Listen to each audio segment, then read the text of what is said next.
السلام علیکم. زمانم مظفر شاه دی او تاسو ګورئ زمونږه فیسبوک او یوټیوب چینل. ګرانو کتونکو نن در سره د ملکن ډیویژن نه افسوسناک خبرونه شریکو. د کابل علاقه د ټال چرته چې یو رور لګیدل دی او په بل رور باندې ډزې کړې دي. د ډزو وجه چې کوم دا هغه د جایداد تنازع او ځمکې وجه وه، په رور باندې ډزې کړې دي او روري قتل کړی دی. د دغه نه وروستو چې کوم دی د شاډېری پولیس چې کوم دی هغوی خپل هلې ځلې کړي دي او دغه کم ملزم چې دی هغه نیولی دی. دغسې د تحصیل مټه علاقه د سپینه خپه هلته کې هم د دوو فریقینو ترمنځ فایرنګ شوی دی او د دغې فایرنګ په نتیجه کې 2 کسان چې دي هغه شدید زخمیان شوي دي. دغه رنګ د سیدو شریف علاقه کوهستان علاقه ګټ دی، هلته کې د ځمکې یا د جایداد په تنازع باندې فایرنګ شوی دی او د هغه ځای نه افسوسناک خبر دا دی چې د یوې زنانه بشمول 15 کسان په حق رسېدلي دي. دغه هم یو ډېر افسوسناک واقع ده مخې ته راغلې ده.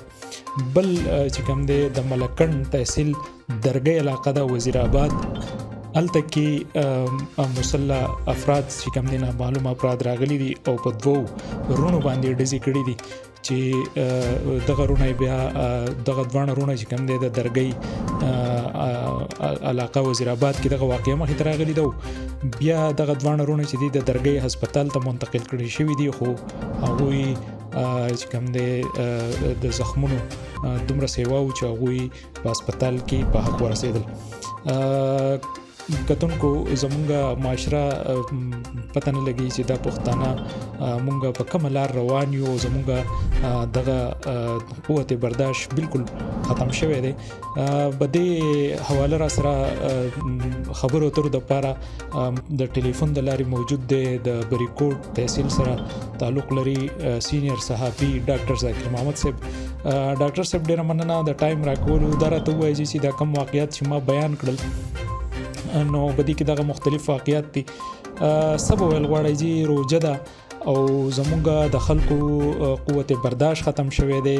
که څه وجه ده چې د انسان مرګ چې دی هغه بالکل آسان شوی دی د خلکو ته او بالکل اړو چې ګورو نو هر ورځ چې کوم دی دغه واقعیات مخې ته راځي. سب ویل غواړي چې ایز سینیر صحافي تاسو په دې باندې ستاسو څه نظر دی؟ باچا صاحب مننه مهرباني او یقینا دا یو ډېر اهمه سوال دی چې یاره د پښتنو په داسې حواله باندې یاره هغو ته مرګونه کول او دا زمونږ یو المیه ده چې یاره مونږ ډېر زیات اګریسیو مایند لرو. په هره قصه کې چې دی مونږ داسې دومره دغه ته ځو چې لکه بیا هغه مونږ دغه یو خبره چې دا یو ډېر لوی د یو لوی کار دی چې یاره تو یو انسان د هغه ژوند ختمې، نو دا یو ډېره لویه خبره ده په ټوله دنیا کې.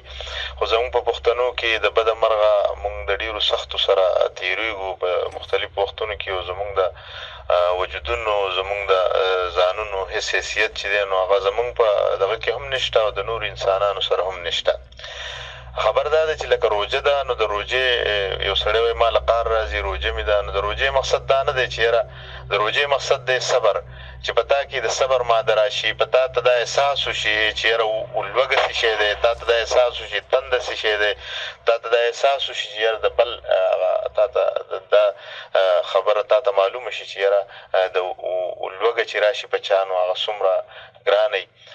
نو په کار ده چې یاره پښتانه په دې خبره سوچ وکړي. او نور یو بله خبر دا ده چې دغه واقعیات زمونږ په علاقو کې د هغې بنیادي وجه دا ده چې یاره دلته کې صورتحال دا ده چې یو ډېر بد حال دی او ډېره زیات پریشانیانې دي، ډېر زیات خلک تنګ دسته دی. دلته کې مهنګایي ده، دلته کې نور داسې قصې دي چې په هغه وجه باندې هم یو طرف ته د واقعیاتو زموږ پښتانه د روجې سره دغه کوي چې یاره په روجه کې هغوی ډېر زیات په دې حواله باندې دغه یي چې ډېر هغه حد ته ځي او بس لکه روجه ده او بس روجه ده نو روجه ده. نو په کار ده چې داسې نه کوي. خو دویمه خبره ما تاسو ته وکړه چې یاره دومره مهنګایي ده، دومره پریشانیانې دي په هر کور کې په هر ځای کې چې خلک ډېر زیات تنګ دي. نو په هغه وجه باندې هم په کورونو کې په علاقو کې په دې وجه باندې د یو بل پورې خلک چې دی ننښتی دی او دغه وجه ده چې خلک ډېر زیات تنګ شوی دی. نو ځینې واقعات چې دي د هغې تعلق د دغې پریشانیانو سره دی او بله د مین وجې چې ده نو هغه دا ده نو الله دې وکړي چې یاره زموږ په خلکو کې دا سوچ او دا فکر راشي چې د انسان ژوند چې دی دا ډېر لوی قیمتي شی دی. په کار ده چې د یو انسان ژوند ختمول دا ډېر زیات لویه خبره ده. د دې نه موږ پرهیز وکړو او په داسې معمولي خبرو او په دې باندې جنګ جګړونه او بیا حتی کې د دې حده پورې چې ټوپک تماچه راوالو یا داسې خو چې په هغې د چا ژوند لاړ شي نو داسې نه ده په کار.